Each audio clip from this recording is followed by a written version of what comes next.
Bon, petite vidéo pour les terminales. On est toujours sur le transformateur. Et on va terminer les exercices que je vous avais donnés quand on était à l'époque où on était encore en présentiel. Je termine ces exercices, après je vais enchaîner demain mon avis sur l'exercice que je vous ai donné sur Eléa. Et j'ai pas reçu grand chose, mais je vais les faire quand même, puisque je vais bientôt faire un CCF, je vous préviens les terminales. Bon, l'équipe ça démarre tout de suite. Vous me regardez ça tranquille, c'est pas très dur. Je suis sur l'exercice 6, il me semble que l'exercice 5 on l'avait déjà fait la dernière fois. Je vais faire l'exercice 6 et si on n'avait pas fait le 5, vous le faites tout seul, il est pas très dur. Je vais faire l'exercice 6. Exercice 6, je donne les feuilles parce que je sais que c'est pas paginé, page 3-4. Et ensuite, je pense que je vais faire l'exercice 7, page 4-4. Ok, ça marche pour tout le monde.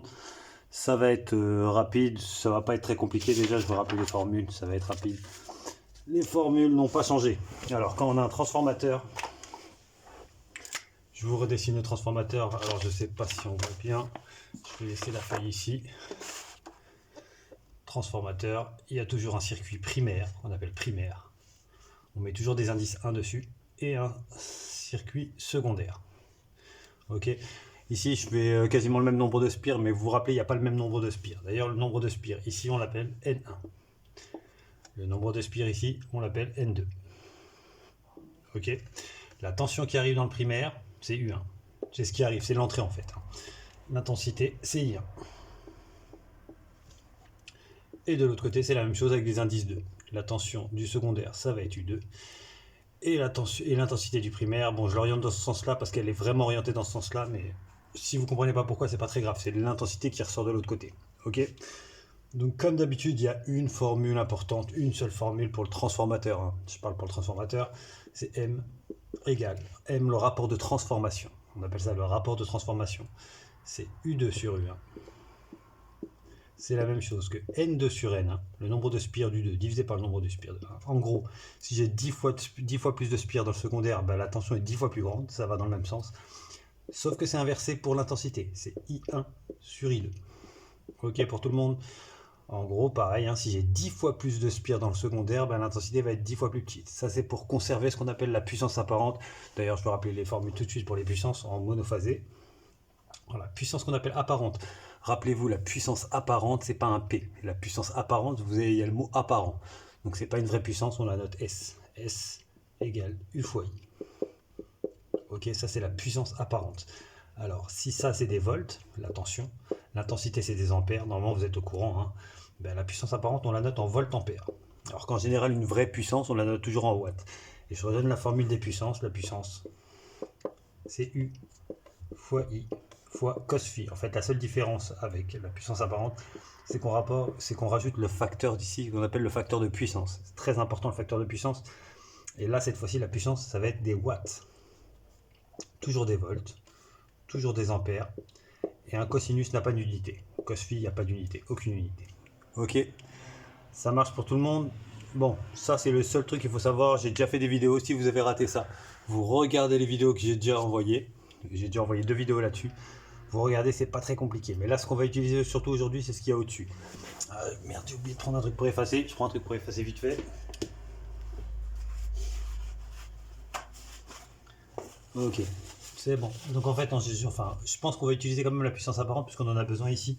Je rappelle, hein, produit en croix. Hein, si vous regardez produit en croix, bloqué sur U2 sur U1 et I1 et sur I2, ben, normalement le produit en croix, les diagonales sont égales. Donc U2 fois I2, c'est la puissance apparente du secondaire. C'est U1 fois I1, c'est la puissance apparente du primaire. Je l'ai écrit.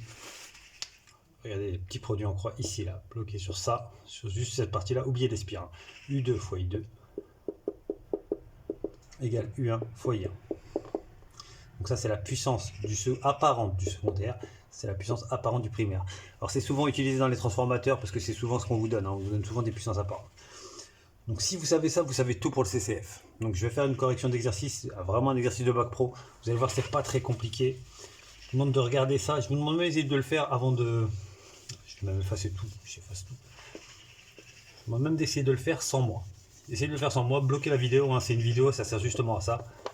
Vous essayez de le faire. Vous allez voir que c'est super simple en fait. Hein.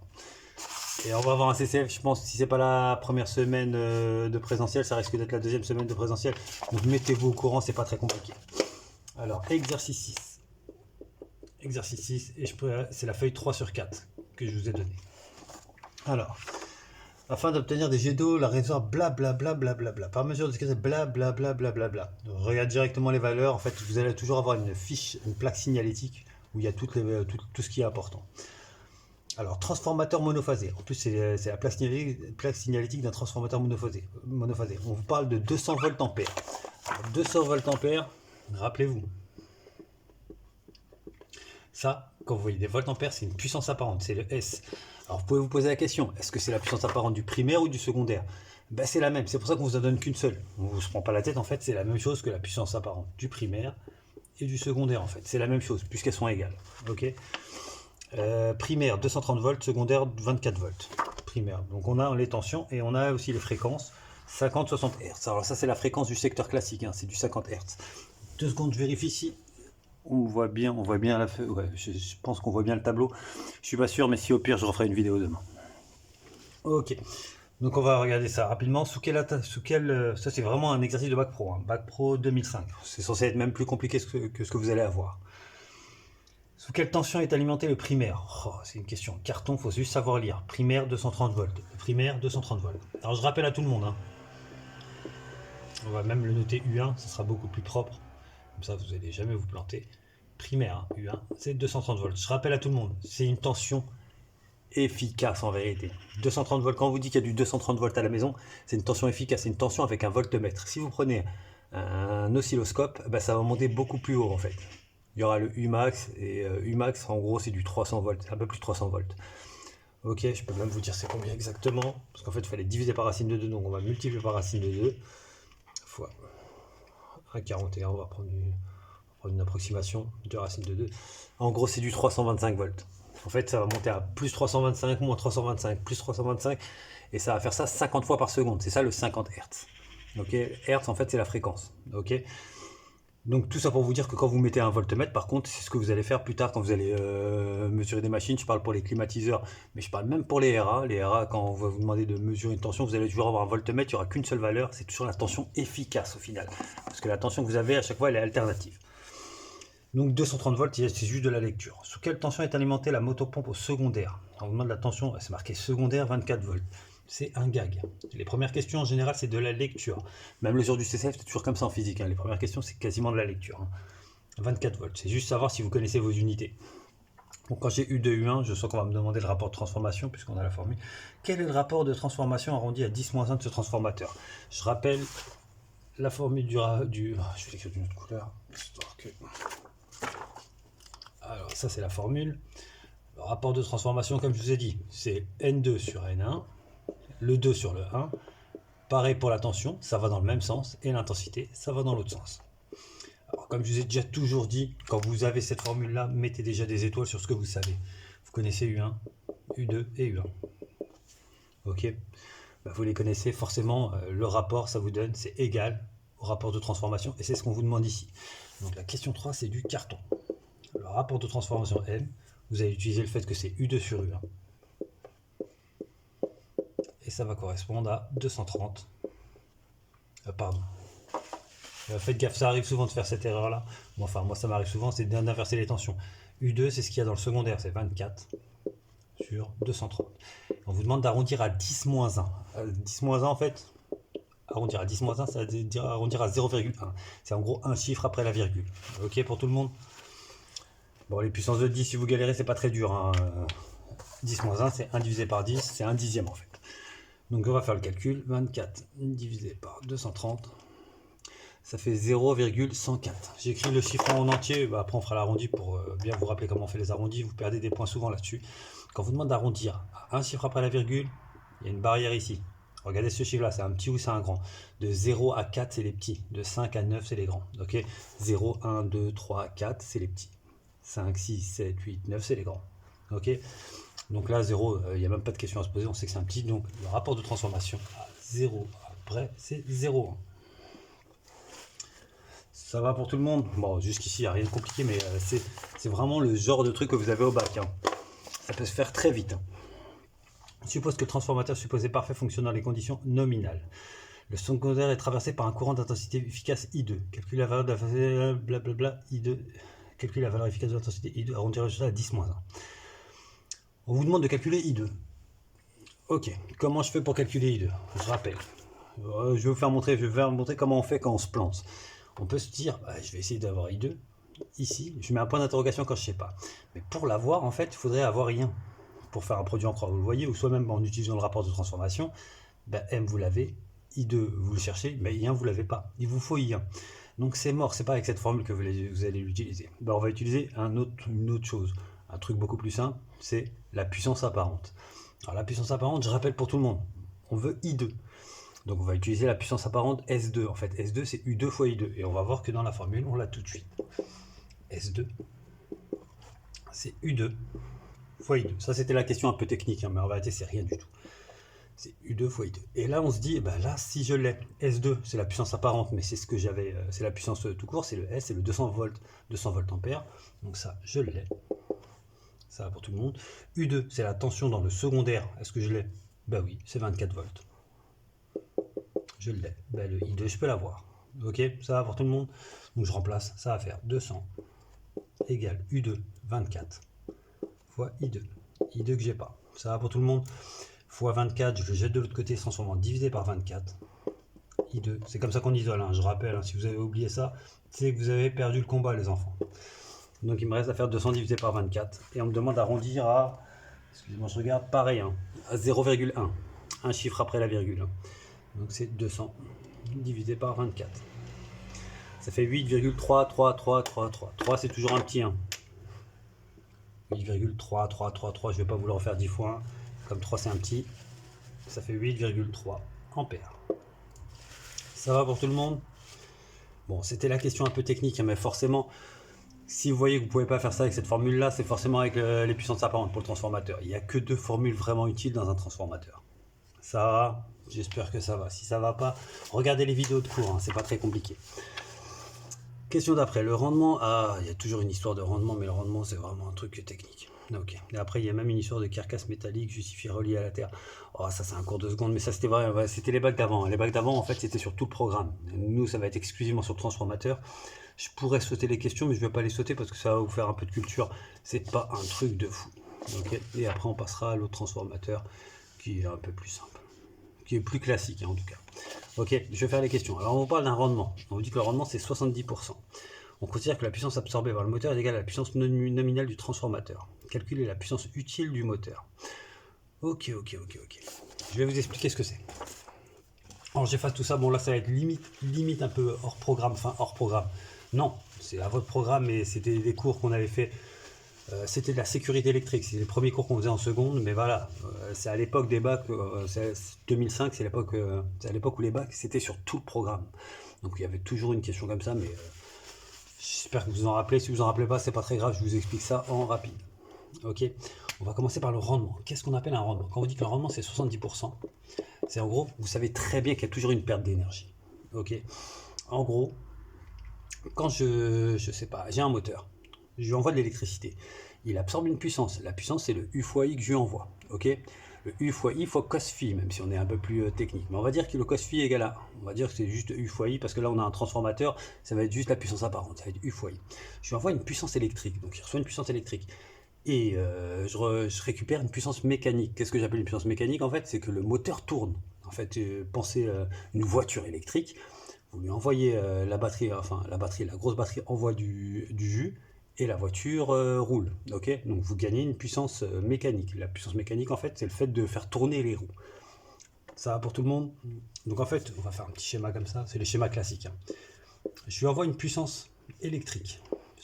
Ça c'est la puissance qu'il absorbe. Et lui, il me redonne en grande partie une puissance mécanique. Il me fait tourner les roues.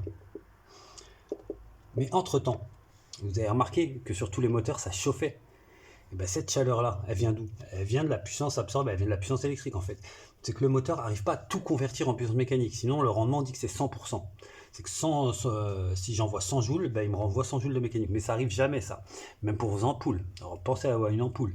Une ampoule, vous lui envoyez de l'électricité. elle vous renvoie de la lumière. Donc vous avez une puissance électrique que vous lui envoyez, elle vous renvoie une puissance lumineuse.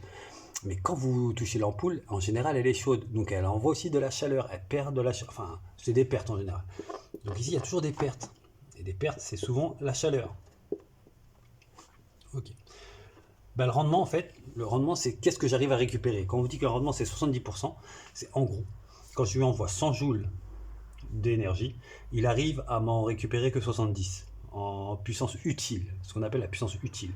Pour une lampe, la puissance utile, c'est la puissance lumineuse. Elle sert à quoi la lampe? À vous donner de la lumière. Donc c'est la puissance lumineuse, la puissance utile. Quand vous avez une roue, l'exemple de la voiture électrique, la puissance utile, ben, c'est la puissance du moteur, enfin la puissance mécanique, c'est la puissance que vous avez dans les roues, c'est la vitesse que vous arrivez à avoir dans la voiture. Et les pertes, c'est toujours la chaleur à chaque fois. Chaque fois pour vous, les pertes, ça des pertes par effet Joule. Je ne sais pas si vous vous souvenez, c'est souvent ça, on appelle ça comme ça.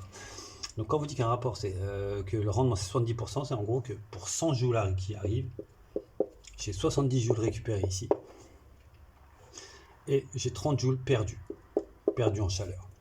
Ok, les rendements c'est très important, mais c'est limite un autre cours par rapport au transformateur. Mais c'est un truc, c'est pas, voilà, je vous dis, c'est un bac un peu, c'était un bac ancien, donc c'était assez général, il y avait un peu de tout. Donc vous allez voir, c'est pas très compliqué en fait. Un rendement, regardez bien, le 70% il vient d'où en fait? C'est la puissance mécanique, la puissance utile. Je vais arrêter. Puissance utile divisé par 70%, c'est 70 divisé par 100, divisé par la puissance absorbée. Et en fait, il n'y a pas la puissance perdue. En fait, le 70%, c'est le rapport, le rendement, c'est la puissance utile divisée par la puissance absorbée. Donc en fait, ça va être ça la grosse formule. Quand on vous dit que le rendement, c'est 70%, en gros, c'est que 70% de l'énergie que je récupère, ben, j'arrive à en faire quelque chose. Okay, quand on vous dit que le rendement d'un moteur, c'est 30%, c'est que 30% de l'énergie qu'il absorbe, il arrive à en faire quelque chose de bien. Le reste, il le perd. Ça va pour tout le monde? Donc la grosse formule super importante, c'est de savoir que le rendement, c'est la puissance utile sur la puissance absorbée. Alors, la puissance absorbée, c'est ce qu'on connaît. La puissance utile, c'est ce qu'on récupère, mais en général, c'est toujours une donnée, la puissance utile. Et si on veut l'avoir en pourcentage, comme d'habitude, on fait x100. Ok? Si vous savez ça, vous savez tout. Mais vous allez voir, c'est beaucoup plus simple que ça. Je peux même le faire sans calculer la formule, mais je voulais vous la donner, ça vous fera un rappel. Le rendement du moteur est 70%. On considère que la puissance absorbée par le moteur est égale à la puissance nominale du transformateur. Calculer la puissance utile du moteur. Donc en fait, en gros, le moteur il a un rendement de 70%. Il arrive à récupérer que 70% en puissance utile en fait. On vous demande de calculer la puissance utile. Alors la puissance absorbée apparemment c'est celle donnée par le transformateur. Alors attention, je trouve que l'énoncé est mal fait parce qu'en fait la puissance qu'on a pour le transformateur c'est une puissance apparente. C'est 200 volts ampères. Donc en gros on vous dit que cette puissance là, vous pouvez la considérer comme des watts. C'est ça qu'on vous dit. En gros, toute la puissance que reçoit le moteur, c'est la puissance donnée par le transformateur. Mais la puissance donnée par le transformateur, c'est une puissance apparente. En gros, on vous dit de faire ça. Donc c'est un peu compliqué, je vous dis la vérité. Voilà, c'est comme ça qu'il faut le voir. Donc en fait, ça, c'est la puissance absorbée. La puissance absorbée par le moteur. En fait, il y a le moteur qui arrive après le transformateur et il absorbe 200 watts. Ok, on lui donne 200 watts. Et lui, il récupère que 70%. Donc, calculez le rendement. Alors, ou vous le faites avec la formule, je vais le faire de deux façons. Ou vous le faites avec la formule, vous remplacez tout. Alors, le rendement, c'est 70%. Je rappelle que 70%, c'est 70 divisé par 100, c'est 0,70. C'est la même chose.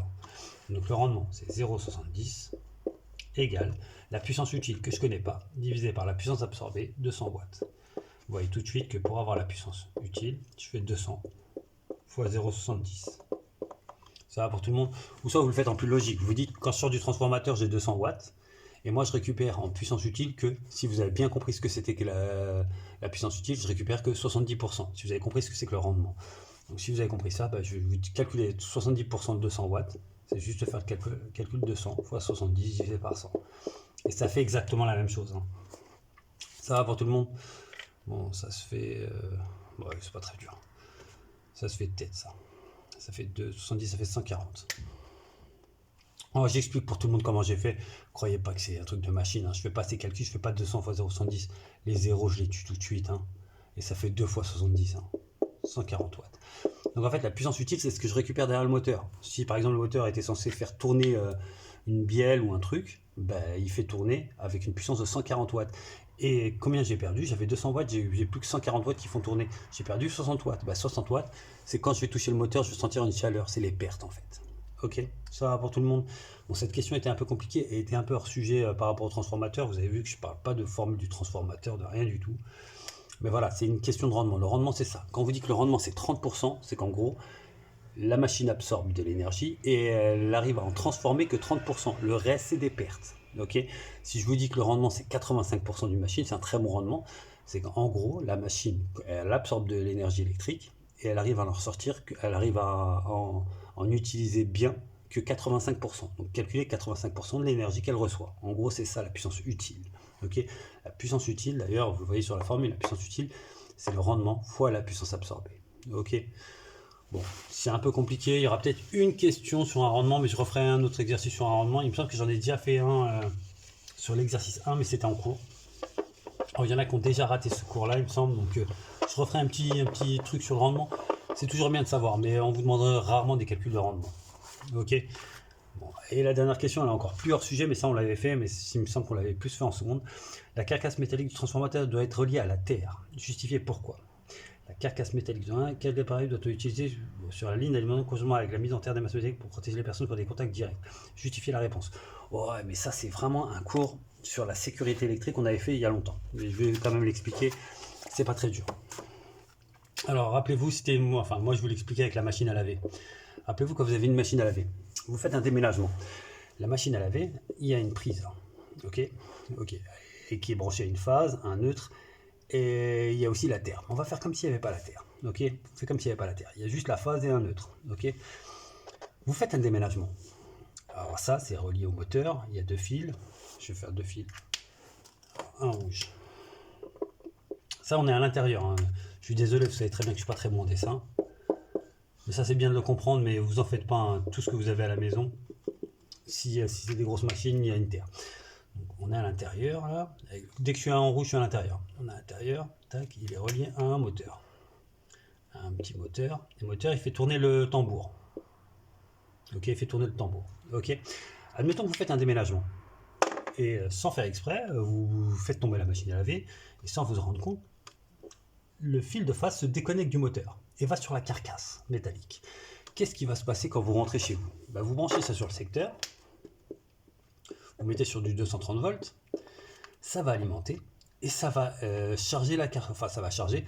Ça va être relié, le potentiel, le fil de phase, le fil de 230 volts va être relié à la carcasse. C'est comme si vous mettiez une fourchette directement dans la prise. Qu'est-ce qui va se passer? Techniquement, vous allez arriver, vous allez brancher votre machine, vous allez la toucher pour, je sais pas moi, ouvrir le tambour. Je sais même pas si ça s'appelle un tambour, bref, vous allez la toucher. Vous allez être directement relié à du 230 volts. Ok, ça marche et forcément vous êtes électrocuté et bien comme il faut. Alors il y a un truc qu'on fait tout le temps. Mais c'est même pas vous qui le faites. Remarquez bien sur les grosses machines, il y a toujours une prise de terre. En fait, il y a toujours, tac, et il y a toujours un petit truc ici. Ok. Ok. Quand vous branchez, regardez bien, il y a toujours trois trucs. Alors ça, c'est pour la tension. C'est les deux tensions là. Vous avez pour une tension, vous avez remarqué, vous avez besoin de deux fils. Hein.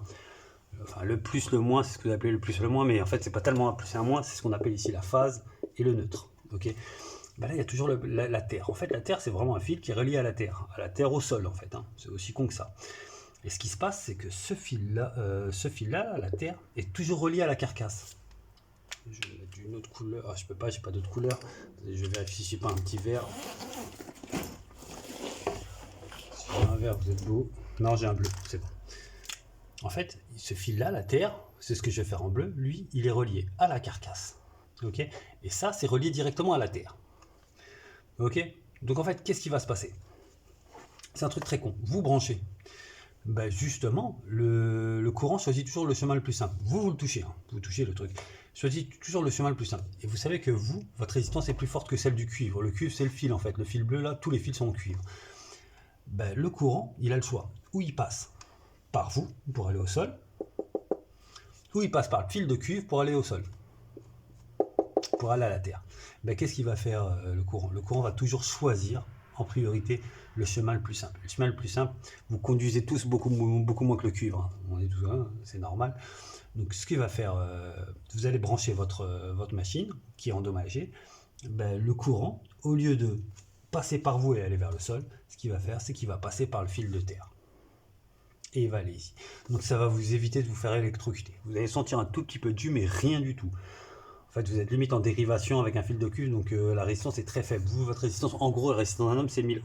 Ok. Et qu'est-ce qu'il faut rajouter pour une protection? Ça, c'est la dernière question. La protection, je ne sais pas si vous avez compris, parce que le schéma n'est pas super bien fait. Rappelez-vous, il me semblait que je vous l'avais dit ça. Ça, c'est voilà, c'est dans les sécurités électriques. Rappelez-vous ce que je vous avais dit. Quand vous êtes là, et ici, il y a un poteau en cuivre, par exemple, et il y a un éclair qui arrive, l'éclair va toujours choisir le poteau en cuivre, parce qu'il prend toujours le chemin le plus simple pour aller. Lui, son objectif, en fait, s'il y a une tension, il y a une tension entre le ciel, les nuages et la Terre. La Terre, ok. Donc en fait, la tension, c'est la même ici, et enfin, c'est la même partout, et l'électricité va toujours prendre le chemin le plus simple. Vous êtes beaucoup plus résistant comme une résistance, hein. Vous êtes plus résistant que le fil de cuivre. Donc l'électricité, c'est pour ça qu'en fait, c'est le principe du paratonnerre en fait, c'est de mettre un pic électrique parce que l'électricité va toujours choisir le chemin le plus simple pour arriver à la Terre. Bah, c'est exactement le même principe le fil de terre. Le fil de terre, c'est quand vous mettez un fil de terre sur une machine électrique, c'est qu'en fait, s'il y a un débranchement de la phase et qui touche la carcasse, bah, le courant, si la phase, enfin un fil de phase, ça c'est le fil de phase, si le fil plus là touche la carcasse, ben, le courant, si vous lui donnez un fil de terre, si la carcasse est elle-même reliée à un fil de terre,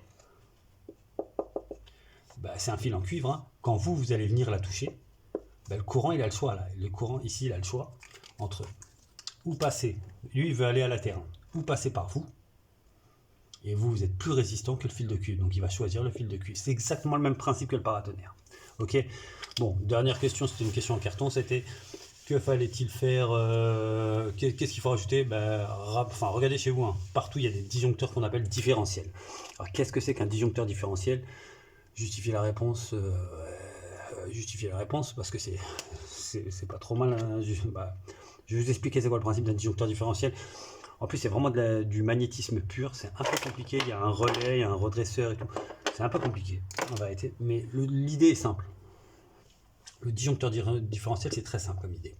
C'est qu'en fait, vous savez, et ça c'est via des bobines et tout, c'est que du champ magnétique en vérité, hein. Vous savez l'intensité que vous donnez. Après là c'est la maison. Vous avez votre maison. Oh, dégueulasse. Et vous avez l'intensité que vous récupérez, parce que le circuit doit toujours être fermé. Ok. Ben, qu'est-ce qui se passe quand il y a un courant qui s'enfuit? En fait, par exemple, ici, il y a 3 ampères qui partent, et ici, il n'y a que 2 ampères qui reviennent. Ben, le disjoncteur différentiel, en fait, il y a un relais, c'est un peu compliqué, hein. Je ne peux même pas vous l'expliquer, c'est trop compliqué. Honnêtement, c'est un niveau bac plus 5. Donc, qu'est-ce qui va se passer? Ben, le disjoncteur, en fait, va faire sauter l'alimentation, il n'y aura plus de courant à la maison. Ça vous est déjà arrivé? Ça, c'est par exemple quand vous déplacez un barbecue électrique et il y a un problème, enfin, à force de le déplacer, il y a un fil de phase qui touche. Ben, dès qu'il y a un courant de fuite, dès qu'il y a un courant qui s'en va ailleurs que prévu, par exemple qui passe par le fil de terre, ben, le disjoncteur va sauter. Pour vous prévenir qu'en fait qu'il y a un problème sur un appareil, c'est que le courant ne revient pas. Ok. Parce que c'est pratique d'avoir un fil de terre et que le courant s'en aille et qu'il ne passe pas par vous. Mais le problème, c'est que le truc il reste toujours branché, hein. Donc il y a un vrai problème sur la machine à laver qu'il faut changer forcément. Ok. Ou au moins la rebrancher, au moins rebrancher les fils sur le moteur. Donc en fait, un disjoncteur qu'on appelle différentiel, c'est un disjoncteur qui, enfin, c'est un appareil qui mesure l'intensité qui rentre dans la maison, l'intensité qui ressort de la maison, et qui, s'il voit que c'est pas la même chose, ben, il coupe le circuit. Il coupe le circuit, s'il voit que c'est ça. S'il voit qu'il y a 3 ampères qui partent et 3 ampères qui reviennent, il se passe rien du tout. Donc tout continue, il sait qu'il n'y a pas de courant de fuite. Dès qu'il voit qu'il y a un courant de fuite, là par exemple j'ai perdu 1 ampère, il y a 1 ampère qui est parti, et même s'il est parti sur la Terre, hein, il est parti via la Terre, hein. Donc en fait vous n'êtes même pas électrocuté. Même s'il est parti via la Terre, bah, lui il a remarqué que l'intensité qu'il a envoyée, c'est pas l'intensité qui est revenue, bah, il fait sauter le truc. Donc en fait la dernière réponse c'est qu'est-ce qu'il faut ajouter? Un disjoncteur différentiel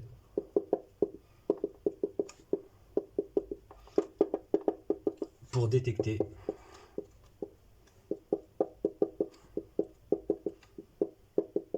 les courants de fuite. En fait, les courants de fuite, c'est voilà, c'est que même si vous avez tous vos appareils qui sont branchés à la Terre, vous n'allez pas être électrocuté vous, mais c'est qu'il y a un problème. C'est que l'appareil a un problème. L'appareil n'est pas branché correctement. De toute façon, votre machine à laver ne fonctionnera pas du tout. Vu que la phase est débranchée du moteur, le moteur tourne plus. Vous allez vite sentir qu'il y a un problème, même si vous n'avez pas de disjoncteur différentiel. Mais c'est mieux qu'il saute. C'est beaucoup mieux. Quand il saute, au moins tu sais que tu as un vrai problème. Si par exemple, à chaque fois que tu rebranches ton barbecue chez toi, tu vois que le disjoncteur différentiel saute, c'est que tu sais que la phase est débranchée. Et donc elle est sur la carcasse. Donc si tu n'es pas électrocuté, c'est que tout va bien, c'est qu'il y a un fil de terre. Mais voilà. Et s'il n'y a pas de fil de terre, c'est que c'est qu'en fait, dès que le disjoncteur différentiel saute, c'est que toi tu as mangé le courant de fuite. Donc toi tu as mangé le courant et c'est assez dangereux. Voilà, bon, ça c'était un peu compliqué, je vais pas vous mentir, les deux dernières questions étaient un peu hors sujet avec le transformateur. Mais voilà, c'était à l'époque. À l'époque, l'esprit, nous maintenant, l'esprit du bac, c'est de faire un truc sur un sujet. Donc par exemple, nous c'est le transformateur, on va faire que du transformateur. À l'époque, les bacs c'était un peu plus complet, moi je trouve ça mieux. C'est qu'en fait, on voit tout ce que vous savez vraiment, tout ce que vous avez retenu vraiment. Donc rappelez-vous, hein, la sécurité électrique à la maison, c'est un fil de terre. Un fil de terre. Comment je peux vous montrer ça? Si, peut-être avec ça. Vous voyez ça? Je sais pas si vous arrivez à le voir. Vous voyez ce bitonnier en fait ici là? Ça c'est de relier directement un fil en cuivre qui va directement sous terre. 3-4 mètres dans le sol dans tous les bâtiments. Ça c'est ça. C'est ça le fil de terre. Ok. Donc là quand je branche quelque chose ici, il y a la phase et le neutre. Ok. Et ça c'est le fil de terre. Et si vous voyez qu'il n'y a pas de truc qui sont branchés en fait, c'est qu'en fait la carcasse n'est pas reliée à la terre. Donc s'il y a un déménagement, vous allez manger le courant de fuite. Okay. Dès qu'il y a ça, dès que le branchement pose ça, par exemple voilà, ça j'ai une petite lampe et, qui marche sans fil de terre. Si un jour je la déménage et que la face touche la carcasse, quand je vais l'allumer, je vais manger un coup de le courant de fuite. Donc je vais manger le courant de fuite. Heureusement le disjoncteur différentiel va faire sauter toute l'installation, mais je vais quand même manger un petit coup de bourre. Alors que quand vous avez une grosse machine, en général, on s'arrange toujours pour mettre trois branches en fait, hein. Faut qu'il y ait un fil de terre. Ok, ça va pour tout le monde. Bon, je sais pas si j'enchaîne notre exercice. Bon, c'est promis, on va le faire. On va faire le 7. Le 7 est très rapide. Je vous fais le 7 et après vous essayez de me faire le 8. Le 8 c'est vraiment des calculs, je sais pas si vous vous rappelez, c'est les sensibilités. Quand je vous parlais de 5 millisecondes par division, 2 volts par division, en fait c'est chaque carreau fait 5 millisecondes, chaque carreau fait 2 volts. C'est vraiment un truc d'enfant ça. Donc l'exercice 8 c'est vraiment un truc d'enfant. Mais pareil, c'était un bac pro. Hein. Donc, je vais vous donner des sujets vraiment de bac. Je vais faire un truc vraiment en rapport avec le transformateur. Et ça, c'était aussi un sujet de bac pro d'ailleurs. Productique, matériaux souples. Alors, il y a U1, N1, U2, N2. On vous met tout dans l'exercice 7. Hein. Exercice 7, d'ailleurs, je vais vous donner la page 4.4. Hein. Exercice 7, 4.4. Calculer le rapport de transformation de ce transformateur en deux. Rapport de transformation, regardez bien, vous avez la tension primaire, tension secondaire. C'est les deux seuls trucs qu'on vous a donné, donc je vois même pas comment on fait pour vous planter. C'est un exercice de bac, hein, ça, un vrai bac pareil. Hein, donc, en plus pour des productifs, pour des gens qui sont censés gérer ça. Bon, pour les TFCA, vous êtes censés gérer ça, vous allez avoir des grosses machines. Pour les RA, un peu moins, mais quoique. Si vous êtes dans la construction et tout, forcément vous allez gérer ça. Alors comme d'habitude, les mêmes formules, j'écris tout pour faire montrer que c'est toujours la même chose, U2, U sur N2 sur N1, et l'inverse pour l'intensité, I1 sur I2. Alors j'ai besoin que de ça en fait, parce que je connais U2 et je connais U1. Question 1, rapport de transformation, c'est U2 secondaire, c'était 48 volts, divisé par U1 primaire, c'est 230 volts. Ok. C'est vraiment pas très dur en vérité. Hein. Si vous avez capté le truc, c'est pas très dur. Si vous n'avez pas capté, on en fera encore une semaine avant vers le CCF, mais franchement, c'est pas dur. 0,28, donc on demande d'arrondir à 0,1, donc ça va faire 0,2. Je reparle plus des arrondis, normalement vous gérez ça. Ok. Le roulement secondaire possède 120 spires. Calculez le nombre de spires dans le roulement primaire. Je reprends la formule. Hein. M égale N2 sur N1. Je vais prendre que cette partie de la formule. Mais après, vous pouvez faire un produit en croix ici. Hein. Si vous voyez qu'on vous a donné quoi? On vous a donné le roulement du secondaire. On vous a donné ça. Vous voyez tout de suite qu'il y a un petit produit en croix à faire. N1, c'est U1 fois U2, U1 fois N2 divisé par U2. Arrêtez, ça se fait très vite. Hein. D'ailleurs, j'aurais peut-être le faire comme ça. Ou soit on repart du rapport de transformation. M égale N2 sur N1. Je connais M, c'est 0,2. Je connais N1. Je connais N2. Là, je peux remonter à N1. Ok, ça va pour tout le monde. Ce qu'on va faire, c'est qu'on va faire un produit en croix. Je vous explique pourquoi. Parce qu'en fait, ici, quand vous utilisez le produit en croix ici, vous prenez que des valeurs exactes. Ici, quand je vais remonter le N1, je vais diviser par M, mais le M en fait c'est une valeur approchée. Donc si je veux vraiment avoir une valeur jolie, Enfin une valeur jolie, la valeur la plus exacte possible, ben, je vais reprendre exactement ça. Je reprends cette formule-là et je sais que je connais U2, U1, N2 et N. N2 et on me demande N1. Donc c'est pas très dur. Je réécris la formule, U2 sur U1 égale N2 sur N1 et je remplace sans réfléchir. U2, on a dit que c'était combien? 48 sur 230 égale N2. N2, ils nous ont donné combien? 120, c'est ça? 120 spire sur N1.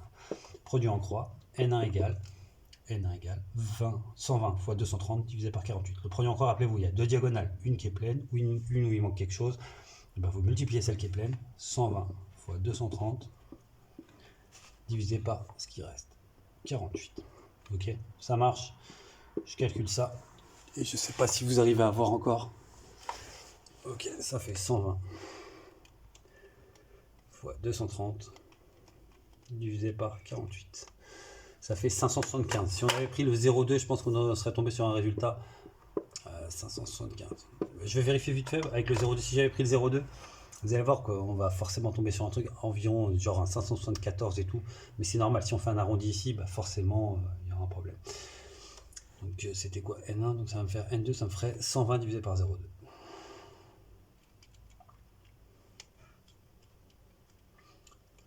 Et je serais quand même tombé assez loin. Regardez bien, si je prends l'arrondi, je tombe sur 600.